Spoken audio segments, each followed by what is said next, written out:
आपका राजर्षि क्लासेस में मैं प्रिया आज आपके साथ 13 जनवरी की जो फर्स्ट शिफ्ट में पेपर हुआ है उसकी एनालिसिस लेकर आज आपके साथ डिस्कस करने वाली हूं। अगर आपने इससे पहले की एनालिसिस अभी तक नहीं देखी है तो पहले आप उसको देखिए, ठीक। अगर आने वाले शिफ्ट में आपका पेपर है तो ये एनालिसिस आपके लिए बहुत ही हेल्पफुल रहेगी, ठीक है।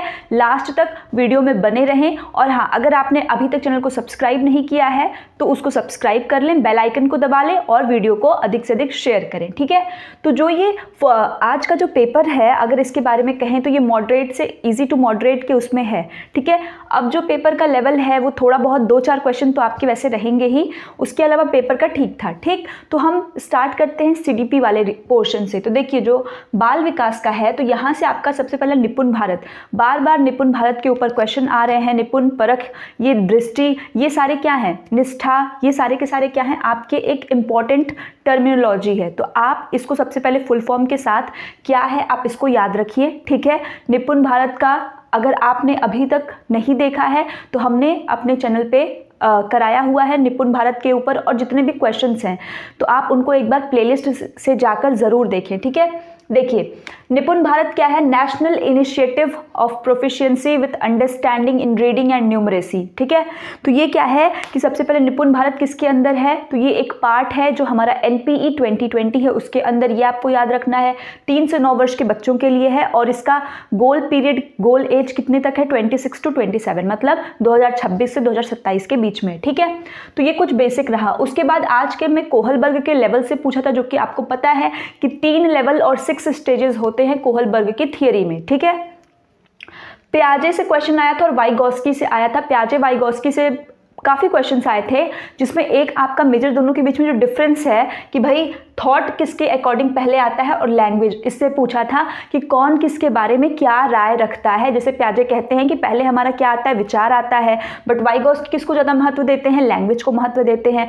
तो ये इस टॉपिक से भी आया था, तो ये भी आप अपना कवर कर लीजिएगा। NCF 2005, तो NCF से भी बार बार क्वेश्चन आ रहे हैं, ठीक।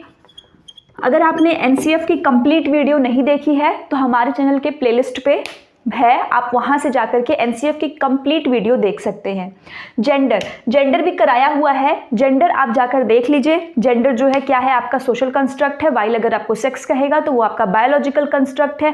उसके अलावा इसमें जेंडर बायस, जेंडर स्टीरियोटाइप जिससे क्वेश्चन आया हुआ है, ठीक, वो सारे कॉन्सेप्ट आपको जेंडर के अंदर मिल जाएंगे। लर्निंग से क्वेश्चन पूछा हुआ था, ठीक। मोटिवेशन से भी था। ये है इंटरपर्सनल, जो आपका इंटेलिजेंस है गिवन बाय गार्डनर, जो 8 प्रकार की बुद्धि देते हैं, उसमें है। स्टीरियोटाइप, जैसा कि जेंडर के अंदर बताया मैंने, उससे क्वेश्चन था। पोर्टफोलियो क्या होता है ये, तो ये कुछ टॉपिक हैं जो बार बार रिपीटेड हैं, तो आप इनके ऊपर तो अपनी खास नज़र रखें। उसके साथ ही जो कुछ नए टॉपिक्स हैं उनको भी आप ध्यान से देखें, ठीक है। अब हम आते हैं अपने EVS वाले सेक्शन में। लगातार 2 से 3 सेट्स में EVS के जो पेपर था वो थोड़ा डिफिकल्ट था, लेकिन अभी का पेपर थोड़ा ठीक है। बर्ड्स के फेदर से रिलेटेड 2 क्वेश्चंस कह रहे हैं लोग कि आए थे। फेदर से रिलेटेड ये है कि उनके फेदर्स के मतलब क्या है, ठीक। तो फेदर से उनका जितना भी है कि जैसे आपने पढ़ा होगा कि जो उनके होल्स होते हैं, ईयर होल्स, उनके फेदर से ढके होते हैं, या वो फेदर्स क्या करते हैं, तो जितने भी कैरेक्टरिस्टिक्स हैं वो सारे आप यहाँ पे पढ़ लीजिए, ठीक। एलिफेंट से क्वेश्चन आया था, एलिफेंट से हर शिफ्ट में क्वेश्चन आ रहा है, तो एलिफेंट को अच्छे से पढ़ के जाइए। केरला से क्वेश्चन आया हुआ है कि केरला प्लेस, तो सबसे पहले आपको पता है केरला की प्लेस किस साइड पे है, ये भी मैंने कराया हुआ, आप इसको ज़रूर देखिए, ठीक। और लैंग्वेज, तो केरला में मलयालम बोली जाती है, और जगह कोई जगह जैसे कोझिकोड हो गया, ठीक, वालम बोट हो गया, उसका फेरी बोट, ये सारी केरला के कैरेक्टरिस्टिक्स है। मैंने EVS के जो आपका कंप्लीट एनालिसिस बनाया है उसमें पूरा कराया है, आप वहाँ से जाके ज़रूर देखिए, ठीक है। तोरंग, ये दे रहा है कि तोरंग का संबंध किससे है, तो तोरंग मैंने आपको बताया है क्या है। तोरंग का मतलब होता है जंगल, और तोरंग का मतलब जंगल किस लैंग्वेज में होता है, कुडुक लैंग्वेज में। ये भी याद रखिए, अगर आप रिकॉल कर पा रहे हैं तो अच्छी बात है, नहीं कर पा रहे हैं तो इसको रिवाइज करिए। कुडुक लैंग्वेज में है, और कुडुक कहाँ की लैंग्वेज है, झारखंड की लैंग्वेज है, ये भी आपको पता होना चाहिए। प्रोसेस स्किल्स से क्वेश्चन आए थे, जो आपके 6 प्रोसेस स्किल्स है, इसमें ऑब्जर्वेशन का क्वेश्चन था। इसमें ये बच्चा ऑब्जर्व करके देख रहा है, तो ऑब्जर्वेशन, क्लासिफिकेशन जो भी है आप उसको अच्छे से याद करिए। थीम्स के ऊपर, वाटर थीम के ऊपर भी क्वेश्चन आया हुआ था, तो आपको पता होना चाहिए 6 बेसिक थीम कौन कौन सी है। फूड है, वाटर है, शेल्टर है, आपका जो घूमने वाला है वो है, उसके बाद things we make and do, तो ये सब आपको अच्छे से याद कर लेना है, ठीक। ट्रैवलिंग जो है वो सारा, ठीक। डायरेक्शन से क्वेश्चन है दिल्ली और मुंबई। मैप और डायरेक्शन का मैंने एक प्लेलिस्ट बनाई है जो कि बहुत ही अच्छी है, उसको देखने के बाद आपको दोबारा दूसरी कोई वीडियो नहीं देखनी होगी। आप एक बार जरूर जाके जो भी अगर आपको मैप में या डायरेक्शन में कन्फ्यूजन है आप उसको जाकर देखें। गोलकोंडा एक ये नया क्वेश्चन आया है, तो गोलकोंडा क्या है? तो गोलकोंडा एक फोर्ट है, ठीक है, एक किला है जो कि किस राज्य में है? तो ये है आपका हैदराबाद राज्य में। जो लर्नर्स नहीं जानते इसको एक बार अच्छे से पढ़ लेंगे, ठीक है। इसकी विशेषता क्या है कि यहाँ पे 87 बेस्टॉन्स हैं। तो ये जो बेस्टियंस हैं इनको हम बुर्ज कहते हैं। बेस्टियंस मतलब 87 है टोटल, ठीक है। ये बहुत बड़ा फोर्ट है। बेस्टियंस अगर मैं आपको कहूँ तो जैसे मान लीजिए आपने देखा होगा कि जैसे मान लीजिए ये आपका पिलर है, ठीक है, कोई भी मान लीजिए आपका किला है, तो किला काफ़ी लंबा रहा होगा, तो इस किले के ऊपर जैसे आपने देखा तो इस प्रकार से बना रहता है कि जैसे जो किला है उसके चारों तरफ की जो ऊपर की दीवार जो कि क्या करती है, उसको बचाती है किस चीज़ से? ताकि उसको प्रिजर्व करती, कोई चढ़ाई अगर करता है तो वो क्या करे, इस पार्ट से न चढ़ पाए, ठीक। तो उसको एक तरीके से प्रोटेक्ट करने का काम कौन करती है? बेस्टन्स करते हैं। तो 87 बुर्ज हैं उसमें, ये आपको याद करने के लिए फैक्चुअल डिटेल है। इसके अलावा जो और चीज़ें हैं वो आप जो है देख लें। राजेंद्र सिंह से क्वेश्चन आया था। राजेंद्र सिंह को मैंने कराया हुआ है अपने EVS के जो आपका कंप्लीट एनालिसिस कराई उसमें।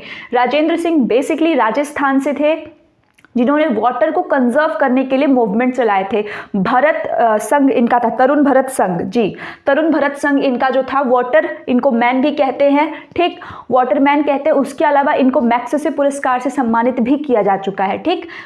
बे ऑफ बंगाल से क्वेश्चंस आए थे। मैंने बे ऑफ बंगाल, अरेबियन सी के पास जो भी स्टेट्स हैं, जितने स्टेट्स टच होते हैं और साथ में नेबरिंग स्टेट्स, सबकी कंप्लीट वीडियो प्लेलिस्ट पे बनाई है, आप उसको ज़रूर देखें, it will be helpful for you, ठीक।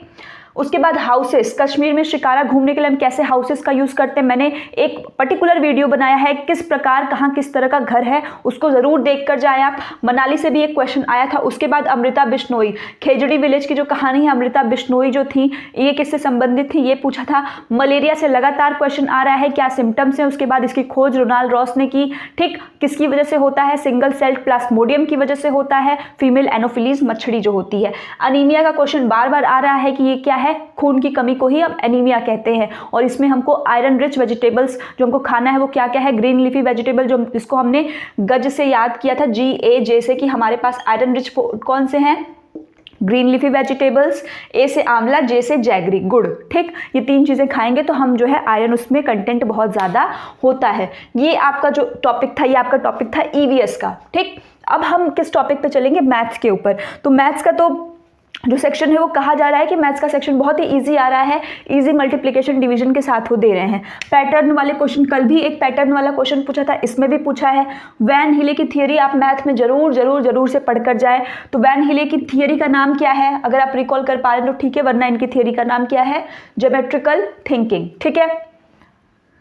रेक्टेंगल से क्वेश्चन पूछा है, उसका पेरीमीटर निकालने के लिए मीन निकालना है। कुछ आपको डाटा दिया था 51 से 100 उसके बीच में। सिंप्लीफिकेशन का इजी क्वेश्चन था। मेजरमेंट का था, टाइम कितने डिग्री का कोण बनाएगा? 9:15 से 12:55 के बीच में। सिमेट्री का कुछ क्वेश्चंस थे, ठीक है। उसके बाद एक और LCM HCF दोनों का दिया था कि LCM HCF का 25 गुना है। LCM प्लस HCF अगर 2500 है तो LCM माइनस HCF कितना होगा? इस टाइप के मैथ्स में आपके क्वेश्चंस थे। उसके बाद एक प्रिज्म में ट्राइंगल कितने होते हैं, उन्होंने कोई प्रिज्म बनाया था, उसमें ट्राइंगल को पूछा गया था, ठीक है। तो ये आपका है मैथ का सेक्शन। इंग्लिश के सेक्शन में जाएं तो पैसेज इजी था। इंग्लिश और हिंदी का पैसेज जो सबसे डिफिकल्ट बच्चे बता रहे हैं तो वो आपका संस्कृत का है, कि जो बहुत ही लेंदी था और काफी डिफिकल्ट भी उसमें पूछा गया था, ठीक है। तो इंग्लिश में आपको LSRW जो आपका है लिसनिंग, स्पीकिंग, रीडिंग, राइटिंग, ये चारों से क्वेश्चन था। डिसेबिलिटीज जो लर्निंग की है, ठीक है, डिसलेक्सिया, डिसग्राफिया, डिसकैलकुलिया, इन सब से रिलेटेड था। NEP पूछा था 2020, NCF इसमें भी पूछा है। टीचिंग मेथड्स, जितने भी आपके टीचिंग मेथड्स है, चाहे डायरेक्ट हो, बाइलिंगुअल हो या कोई भी हो, ठीक है, चाहे आपका नेचुरल अप्रोच हो या फिर CLT हो, ठीक, ये सारे टीचिंग मेथड्स हैं, इनको आप एक बार रिवाइज करके जाएं। टैग वर्ड्स पूछा था, टैग वर्ड जिनको हम प्रोबिंग क्वेश्चंस भी कहते हैं, टैग वर्ड्स पूछा था। हिंदी में आपको समय का प्रत्यय पूछा था कि समय में कौन सा प्रत्यय है। इसके अलावा उत्पादन कौशल, तो आपने पढ़ा है जो आपका लिसनिंग, स्पीकिंग, रीडिंग, राइटिंग है, उसमें 2 होते हैं, एक प्रोडक्टिव स्किल्स होता है, एक रिसेप्टिव स्किल्स होता है। तो उसी में एक उत्पादन कौशल होता है और एक ग्राम्यात्मक कौशल होता है। उत्पादन कौशल क्या? जिससे हम कुछ प्रोड्यूस कर रहे हैं, जैसे कि जब आपने पढ़ा होगा तो आपने देखा होगा LSRW। ठीक, तो इसमें जब आप लिसनिंग करते हैं तब आप किसी चीज़ को तो करते नहीं है, स्पीक बोलते हैं तब आपको सोच के बोलना होता है, रीडिंग करते टाइम भी उतना नहीं, राइटिंग करते टाइम भी आपको सोच के। तो जो आपका स्पीकिंग और राइटिंग है ये आपके क्या है, उत्पादन कौशल है, क्योंकि इसमें आपका क्या है, थिंकिंग बहुत ज़्यादा लगता है, आपको सोच समझ के बोलना पड़ता है। ठीक, तो ये है हमारा, और संस्कृत का पेपर डिफिकल्ट था और पैसेज लेंदी था, बट फिर भी आप पैसेज का सिर्फ और सिर्फ प्रैक्टिस कर सकते हैं। ठीक है, तो लास्ट टाइम पे यही है कि जितने भी टॉपिक्स इनसे आप फेमिलियर रहिए, किसी भी टॉपिक में अगर कंफ्यूजन है तो आप उसके वीडियोस को देखिए, एक नहीं दो बार नहीं, बट अपनी प्रिपरेशन को अच्छे से करिए। और आप सभी लोग जिनका पेपर नहीं हुआ है उन सभी को ऑल द बेस्ट। और अगर आपको मेरी एनालिसिस अच्छी लगी हो तो प्लीज़ वीडियो को लाइक कर दें और इसको अधिक से अधिक लोगों तक शेयर करें। Thank you.